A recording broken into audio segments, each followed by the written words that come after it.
Well, today on the workbench, I've got the parking brake or emergency brake handle.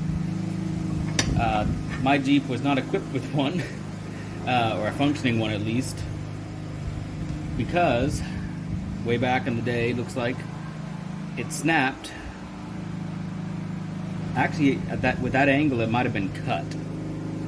Now, from what I've heard from a guy named Rick Payway, some of you might be familiar with that name, he said in one of his videos that people would remove the parking brake because they'd occasionally get covered in grease, and then when you actually try to go and use them, you'd start a fire and burn down your Jeep. So, I don't know, it's possible that this thing was cut. Let's see if I can get the camera on that. Focus. And of course you're not going to focus, but it's at an angle. Maybe cut. I don't know.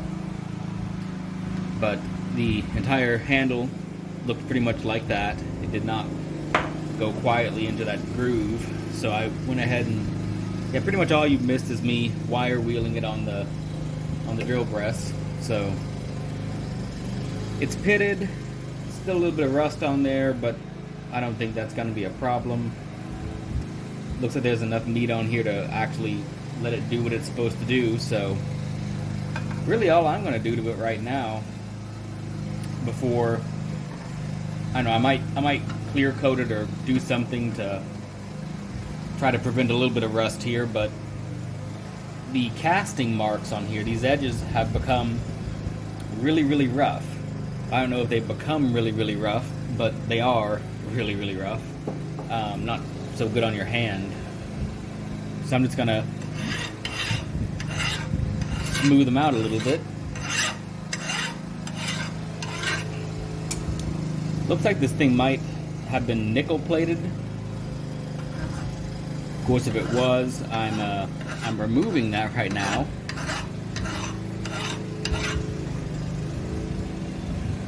A lot better.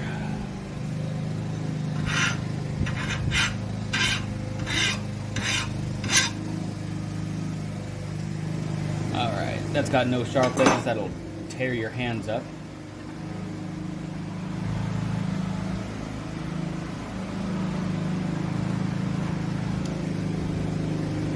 You know, it might have been nice if I, check the camera to see if you can actually see what I'm doing.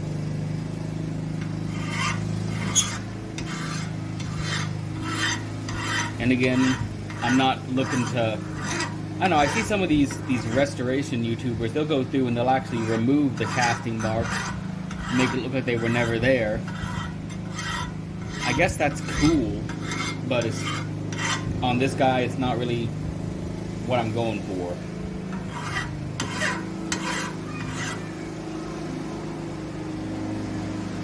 Because originally it had these marks.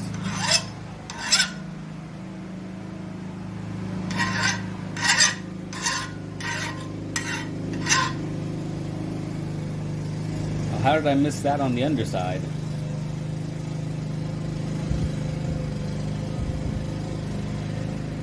Alright. I'm a little bit happier with that. That should do.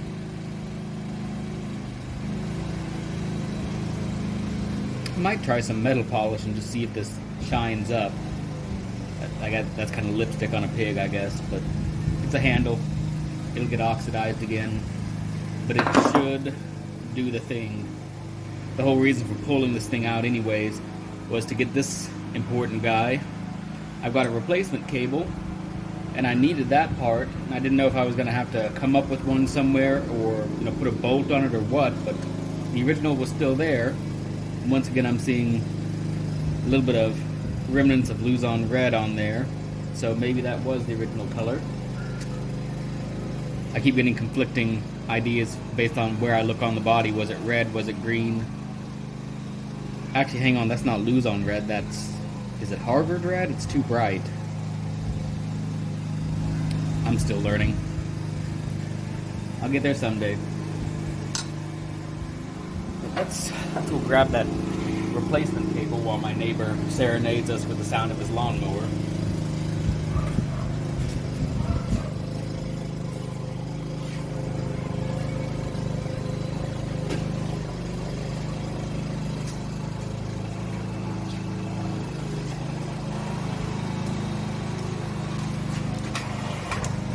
It's weird. He mowed the lawn yesterday. He left all the grass just sitting out there. Now he's mowing it up today. Wasn't even that hot. Anyways, here's the correct replacement cable. The earlier style go on with a pin. The newer style, I believe, is threaded and it screws on. So this moves beautifully, like it should. I believe there's once this goes through the firewall, there's a little clip to hold it in place, and there's another one on the other end, right off the cross member on the transfer case. So it shouldn't be too hard to actually put a parking brake on this where it hasn't had one in a while, best I can tell. So I'm just going to do a quick test fit for video purposes. Some of this is for me too, because in a few years I'll forget I did all this. Yeah, that's probably going to get a new cotter pin. That one's a little bit, it's good enough, but it's a little bit rusty. So yeah, that's demystified. That's all it is. It's got a little joint here, a little ball on it, half ball. It's that, and I'm sure that camera's not going to focus properly. Gotta play nice? No? Okay. That's all it is. Just, I don't know if that requires grease or not. It might get some grease. Just, it's always nice to have some amount of grease on moving parts, even if it'll wear off in a couple of uses. But yeah, that's the brake. I'm gonna go see if I can. I might spray a little something on here, clear coat. That'll probably wear off, or maybe a rust converter. That'll probably wear off, just so it doesn't get all pitted and rusty like that as quickly. It's gonna rust. It's exposed metal, and this is the South, and it's humid. Even right now, it's humid. So let's go, I guess, install this and see what we come up with. Alright, and the quick update to that. Sprayed it with some rust reformer. Whether that's the right thing to do or the wrong thing, I don't know. But that'll dry and set in 24 hours. It'll give it at least some chance of not rusting away completely for a little bit until it starts getting used and this gets scraped off, and yeah. But I guess for the record, that might actually be nickel plated. I'm bored, I guess, waiting for my dad to get here so we can rebuild the carb, which may or may not get recorded, I don't know. There's probably a more instructional video on that out there somewhere, and we have no idea what we're doing, but we have instructions and a kit, so we'll see. But yeah, that polishes up okay.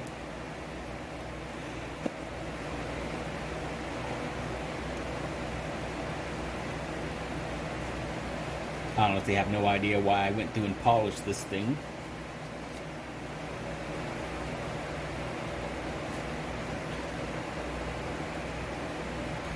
But it's at least a little bit. It'll be the one nice and shiny thing on this Jeep right now, because like even the headlight bezels that are chrome and such, they're kind of rough right now. Interesting oxidation on these. Oh. That's it for now on this guy. Well, another quick update on this guy. Just a pro tip for anyone who's trying to do one of these. Well, let me step back, a little bit of context here. I need a parking brake on this guy. And I probably mentioned it in previous videos, but we've been going through gathering parts. I mean, here's the lever that makes the whole thing work. And I guess there's the other parts that make the rest of the whole thing work. Minus a couple extra parts that are still coming. But to prepare for those parts that are supposed to be arriving tomorrow or Thursday, I decided to get under here and let me just take you with me. Look at this mess I've made.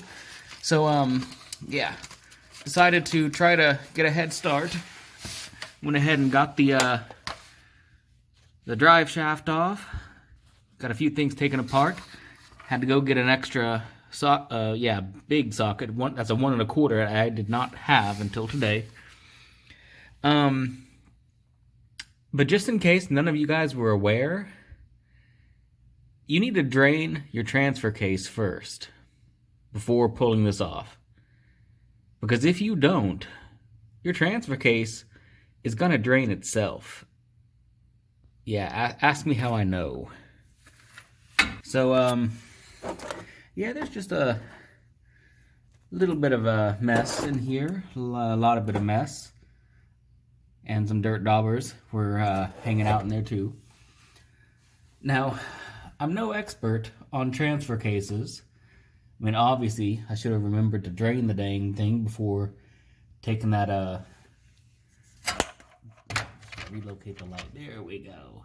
Yeah, should have known to, drain the thing before taking that off, because now I got transfer case oil everywhere. But yeah, I'm no expert, but I'm pretty sure it's not supposed to look like pumpkin spice SAE 90.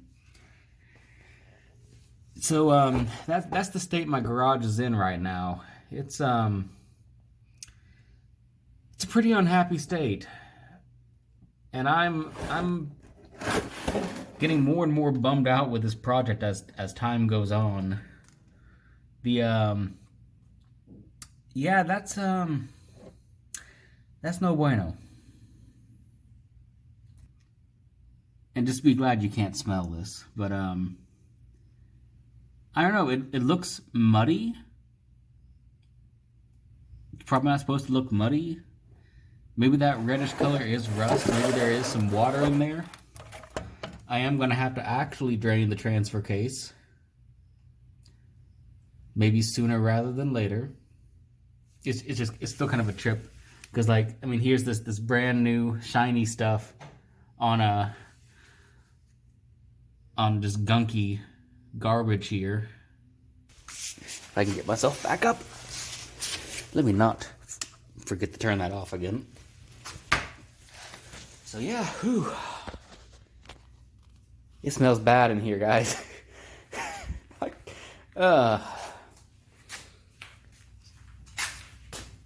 So yeah, that's where I'm at right now. That's the update.